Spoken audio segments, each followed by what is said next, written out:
What's going on, everybody? Welcome back to another episode of the Behind the Wheel podcast. This one's kind of weird. It's a different one. We haven't done these in a while, and this is kind of where we if you watch a lot of our podcasts, you'll know that we really don't do a lot of like KONIG wheels, like pitchy stuff, right? And I'm not saying we're pitching it today, but we are telling you about something that's new, and we kind of wanted to have a longer format explanation on some things because we get a lot of questions about why we do certain things, and I think it's easier just to address it all in one place. I also think, this is something that we're excited for and something that we're really proud of, so. Yeah, we try to make sure that every wheel that we put out is nothing short of what we would want to buy. Yeah. Right? Mm-hmm. And so I think a lot of what we go through and when we're developing a wheel, and this is the part that you guys don't see at home, is how much time we actually spend going over painstaking little tiny details that maybe you won't even notice, but we do, and because we do, and we want to make sure that what we put out there is exactly what we want to buy. Mm-hmm. It takes us a long time to get to certain places, right? And now we're finally in a point where we're going to introduce a truck line of wheels in KONIG called the Hypert Tril series. Mm-hmm. This line is not your typical off-road truck line. No, and we're not trying to make it. This is a truck line that's very true to all the KONIG product you've come to love, right? Mm-hmm. So what do I mean by that? That it's more or less like it has the DNA of KONIG in it, but for some different applications that we don't normally do. I think that's a fair way to say it. Right. Yeah. It's got the DNA of a Viper. And I mean, it's when you look at the two wheels for the Hypert Tril series, it's very clear that there's KONIG DNA in those wheels. 100%. If you like kind of tuner style wheels or whatever it is, or the stuff that we offer, if that's your kind of flavor and you're not into the big off-roady wheels, this is for you. Yeah, I think that our premise for the truck wheels that we're placing into the KONIG line is to really be almost that second nature of kind of bringing a little bit of that performance-oriented stuff that you get with a lot of our existing flow form wheels. Mm-hmm. Bring product and benefits that we have from some of the construction and and different feedback we've had from different people that are still using trucks. That's the thing. As we get a little bit older, there's a lot of overlap. Whether it be people trailering their cars to the track, or it be the people that are looking to have an additional form of motorsport, and they're kind of using maybe their Tacomas or their 4Runners or even their Jeeps to go off-roading on the beach, or to go fishing, or they want to hit the trails a little bit, or they want to do some stuff on the weekend and have that little bit of outdoor activity, or the person that's really looking to do some overlanding. I don't even know if I like that term, but you know what I mean. I almost feel like also for people as time goes on, availability with cars. I mean, there's just so many more options on stuff that's outside of our wheelhouse, pun intended maybe, but there's so many different applications that are offered outside of some of the stuff that we offer, like because SUVs and stuff like that are so popular, or bigger vehicles are so popular now. Right, and we have some of these wheels in some of our other lines. Yeah. But nothing that kind of is this. Right. So, let's talk about the Hypert Tril series and kind of what keeps it true to the KONIG roots. Mm-hmm. The first thing is, you'll notice from a design perspective, these are designs that, while they're beefed up, have that little bit of, tunerness to it that doesn't make it a flat-on, all-out off-road truck wheel. Yeah. And it's and look, and that's the thing. It's designed to have that same flavor that a lot of people brought with them from their cars, but also not look like a car wheel. Yeah. Right. I mean, if you look at the HT1, which is right behind Scott, if you look at that wheel, I mean, you might be looking at that being like, that looks awfully familiar to something. You're right. Yeah, it's not a hypergram. I've heard people say that sometimes in the comments. Mm-hmm. It's not a hypergram. It does have a similar spoke count. It does have a little bend back action that's happening out there. I get how you could feel that way, but it is essentially a 12 spoke or a 6 split spoke truck wheel. It has some inspiration there. You do see a pretty generous lip on it. You see a level of concavity, which I know is hard to see from that picture. I don't know if Max has if you're watching on YouTube, I don't know if Max has a hero angle that we can show, but basically what we're talking about here is just the ability to kind of really see. Yeah, I mean, it has some good concavity for a truck wheel. And, it's got that lip. So it's got that, that flange there. It gives that that little bit of steppedness that happens on the lip. So that's really cool. Another thing about the wheel from a design aspect, if you look around the PCD of both wheels, we have a hard, rigid, flat pop-in center cap. Now, what's cool about that isn't the cap itself as much as that you can pop it out pretty easily. You get the cap popped out. So if you're going to go off-road, if you're going to go to a place where you're not going to run a center cap, you have a tall hub that maybe exceeds past the cap, but you still want to run this wheel, something to that effect, and you take the cap out. This is something that truck people just do. Yeah. Sometimes they don't want to run center caps. The one thing we've done is we've created this stepped-up perch with kind of some design around it. So if you were to take the center cap out, it does not look like you forgot a center cap. It's still a finished piece that comes up, that perch, that angle there, and it that's looks pretty complete still. Yeah, it looks complete still. So Yeah. that's just another detail. I think when we see some of these wheels out there and people are just taking center caps off for different reasons, I always feel like, well, the wheel looks like it's missing a center cap. Yeah. So we kind of came up with something so when the center cap is out, it doesn't look like it's purely just missing a center cap.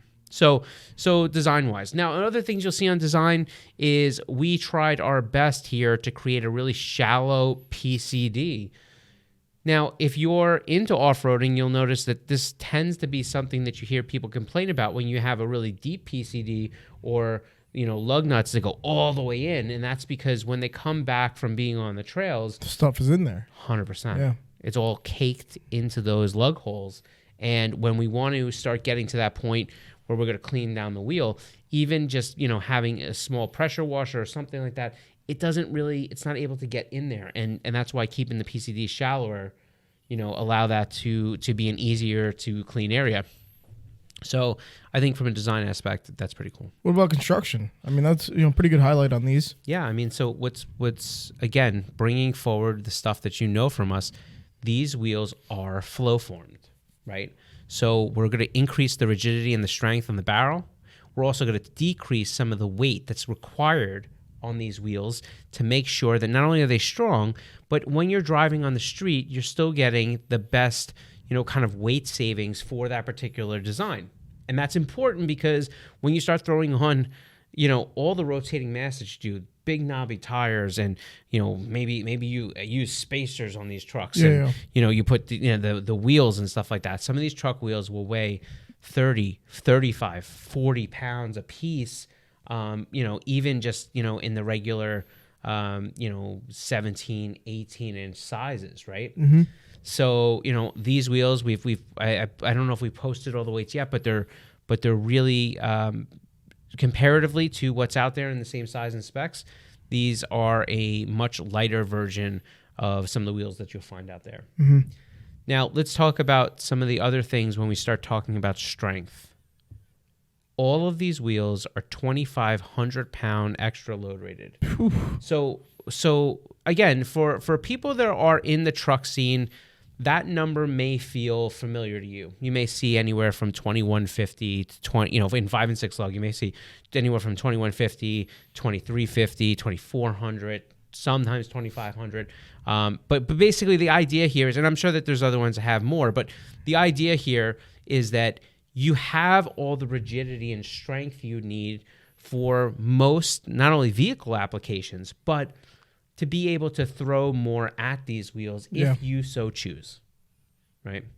And again, then you have the flow forming structure to actually give you a stronger barrel and a much more higher tensile barrel where a lot of that action tends to happen. Mm-hmm. Additionally, we went as far to increase the rigidity and the amount of material that's on the rear flange of the wheel. So, look, if we acknowledge that while wheels going off-road is not something that we can ever plan for, no one can make a wheel and say that, you're not going to ever encounter something that's going to create a wheel that could become damaged. Right. But in this situation, we're doing our best to make sure that this wheel is as strong as possible. So if you were to air down or goes through some things, you still have, a tremendous amount of strength and ability for this wheel to really be tough on or off the road, Mm-hmm. So that stuff is cool. Let me tell you about some other features that we've started to incorporate into the Hypert Tril series. Every wheel does come with a knurled bead seat. Yep. So again, what we're trying to do here, it's not a bead lock, right? That's a totally different thing. And you've seen some of these other companies come up with different ways of capturing the bead, but we are trying to prevent a very cost-effective and simple solution to trying to keep the bead of the tire, especially if you're aired down, onto the bead seat, so that you don't have any dismounting or anything like that. And that's what a lot of that knurling will help do.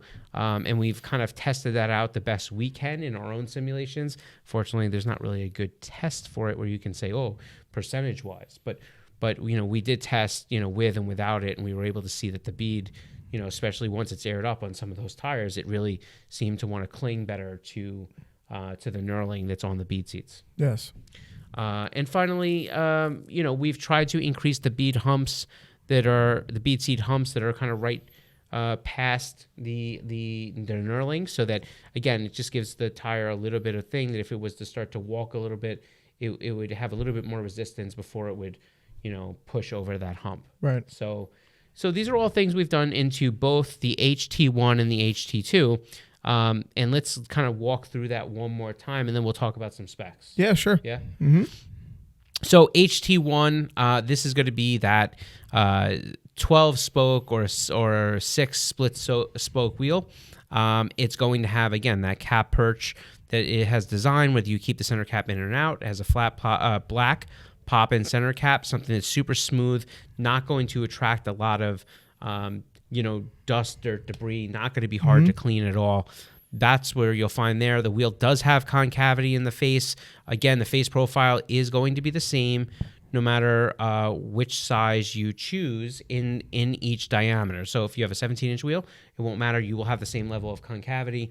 We've done our best here to make sure that the wheel is as concave to be able to still clear brakes and all that good stuff, and not put the brake square up against the back of the spoke, where essentially a rock or something could get lodged in there and then, cause damage to the wheel from the caliper kind of moving through it. What finishes? Yeah. So in the HT1, we have 3 finishes. You're going to have the matte black, you're going to have a satin bronze, and you're going to have that gloss anthracite, right?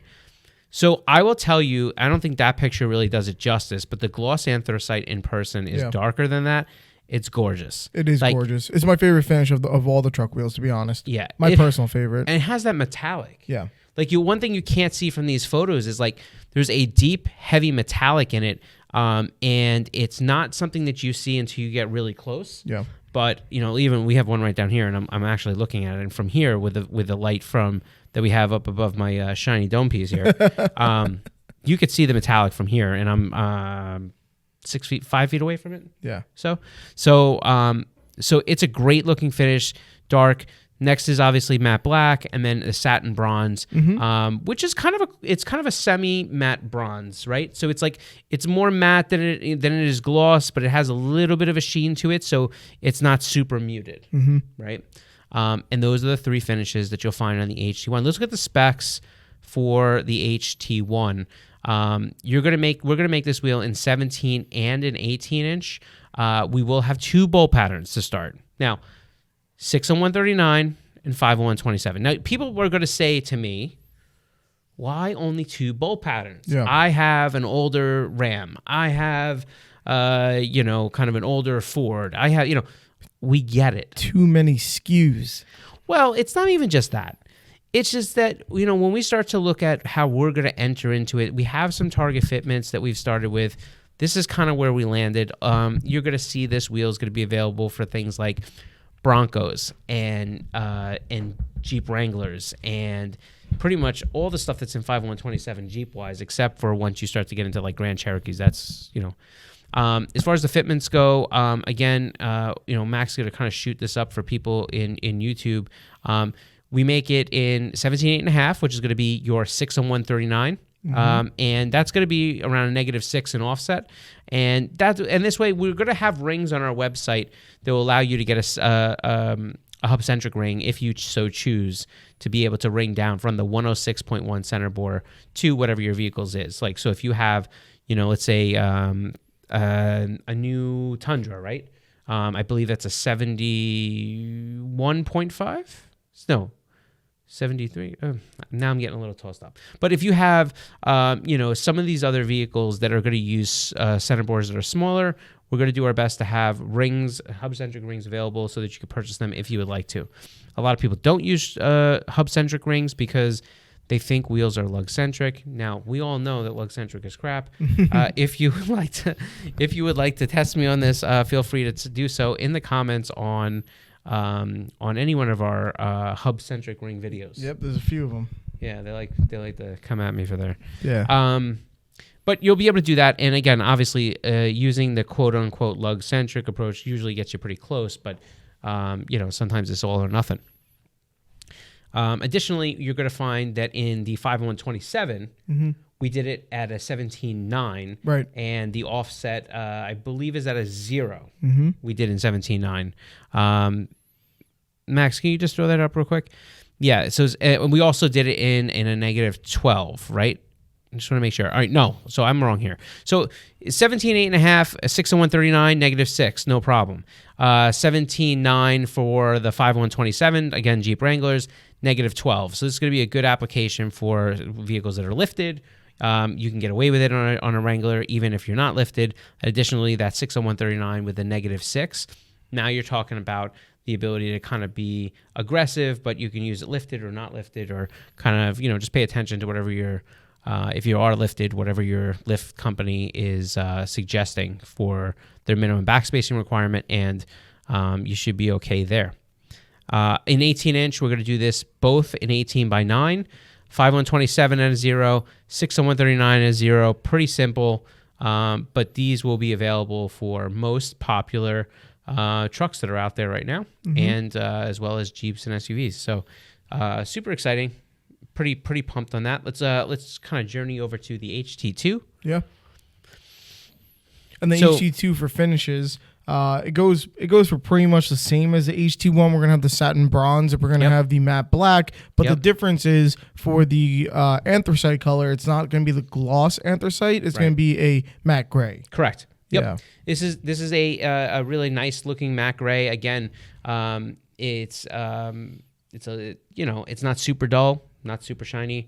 It's a good looking matte gray. I would say, if you guys want a reference, I would say it's pretty similar to the Neoform. I think that's a fair comparison. Yeah, I think so. Yeah, I think it's pretty similar to the Neoform as far as its color tone. Yeah. So that again, same kind of cap perch design that you've heard us speak about. It's just kind of like a new little detail that we feel is going to be pretty good. In addition to, the one thing I forgot when we talk about weight savings is both these wheels are heavily cavity backed, meaning we looked for areas where we could take weight out that wouldn't have anything to do with structural integrity, and we removed a lot of weights. The weight on the back of the wheel is really going to have a lot of material removed, so that really try to take the weight out of this, whichever we can do.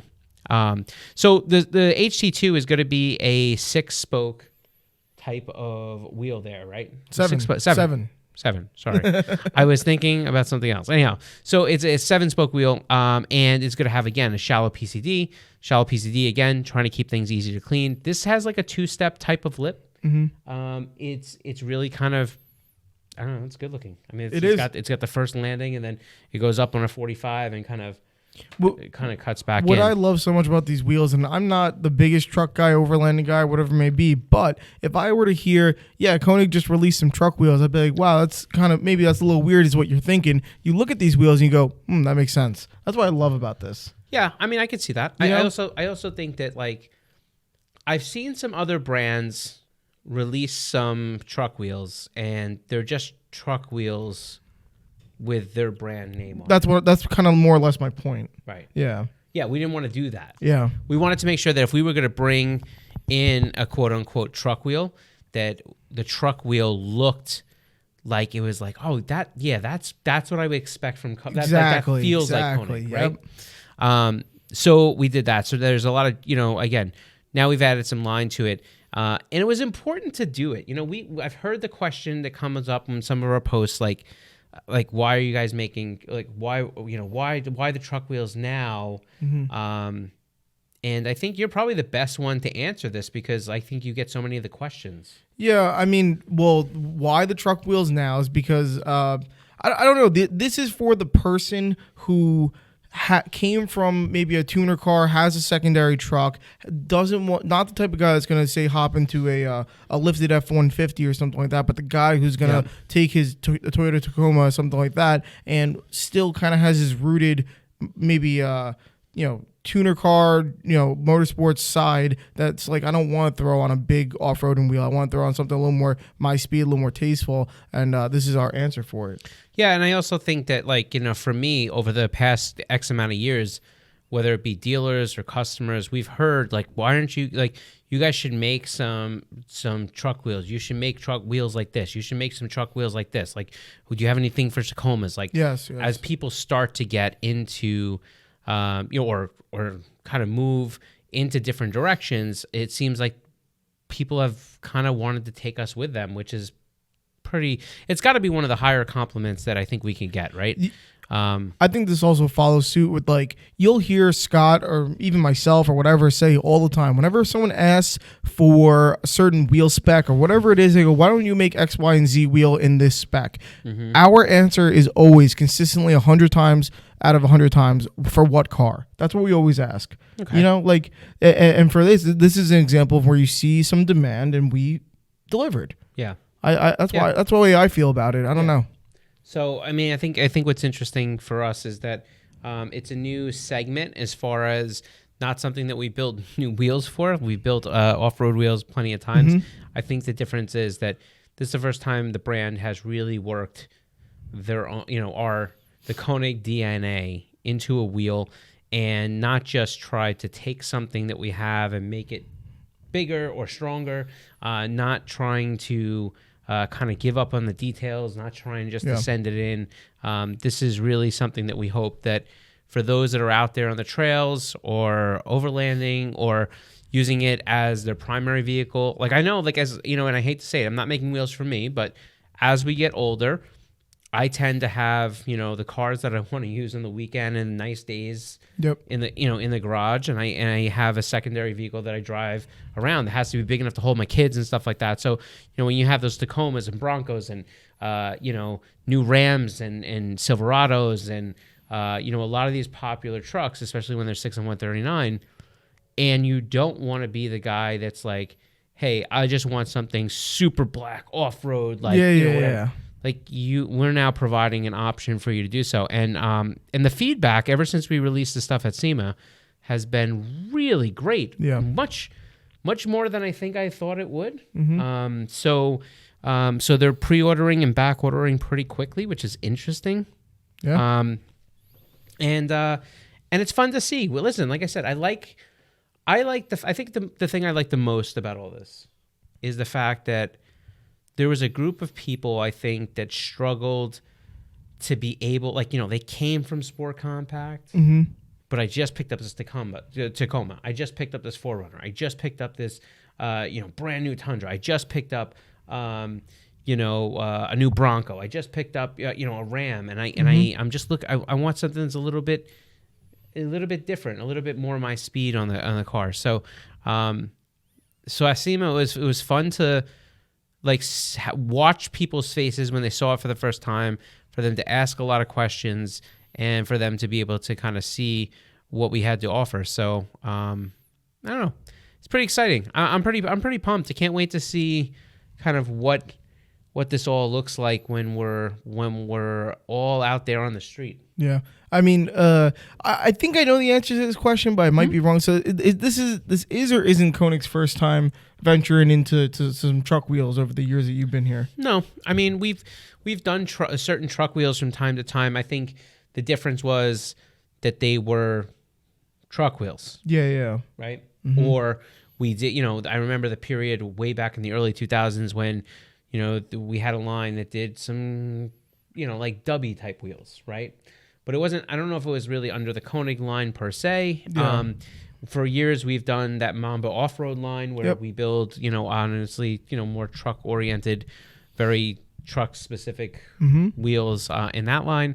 But this is the time where we're kind of bringing our DNA and some of the stuff that we're known for, specifically as a brand, into kind of the truck, Jeep, and SUV market. So pretty exciting. Again, we don't really usually do this stuff on podcasts, but we figure look, we're getting a lot of questions about some of this stuff. People are asking certain specifics, and we don't have all the time. We've been answering stuff on the lives, and we've been answering stuff in messages and comments and emails and all the good stuff. This was our time to be able to say, hey, let's walk it through one time. Clear the air. Well, I guess. Clear it, muddy it. There's some people who don't make it to the 2 p.m. lives, and this will live up there, and you guys can refer back to us and listen to it. And here's your answers. Yeah. So why we make a HyperTrail wheel? Yeah, that's kind of what it is. But it's cool. Again, we got these cool little. It's really hard to see, but I'm always on the wrong side. Got some knurled beads here. This is the good old HT2. HT2, and it's again, for a truck wheel. I know, because some of the Mamba stuff that we have, it's like, whew, it's heavy stuff. Very heavy, and those are some flow form too, but they're just heavy. Yeah, there's one or two of them that we have some pieces flow form, but this is cool. This is exciting for us, and hopefully, if you have a Tacoma or Jeep or SUV that you're looking to run some wheels on, you'll take a peek. Yeah. Yep. Any other questions on the Hypert Tril series? Obviously, shoot it in the comments, ask us, and we'll get back to you as soon as possible. Yeah, for sure. And if you end up getting some of these, make sure you tag us and throw us some pictures on the good old interweb there. Yeah, if you don't, I'll be mad. Yeah. I would say from a release standpoint, you should see these release. We have some on the way. I know a lot of them are their first round are backordered already. However, I believe there's still some free wheels depending on what you're looking for. That will be in at the end of March, and then I think we should have some more backups that are coming in right around the middle of April, and we'll kind of go from there. But I would say if you really are into this, it's a good chance that you should place a pre-order or a back order, because I know that some of our distributors have been doing that already, and it seems like they're really sucking up the wheels that are that were available, because I could see the numbers in the system just kind of ticking down. Right. Cool. So that's it. Any other questions, make sure you throw them down below. We'll be happy to answer them. And don't forget that we do this every Wednesday. And right before this, we go live on Instagram and Facebook. Sure do. Sometimes on YouTube. And we answer questions. So if you have any questions about this, you want to ask us live, that's the place to come. We do that at 2 p.m. Every single Eastern. Every single week, every Wednesday. So that's pretty much it. Take care of yourself. We'll catch you on the next one.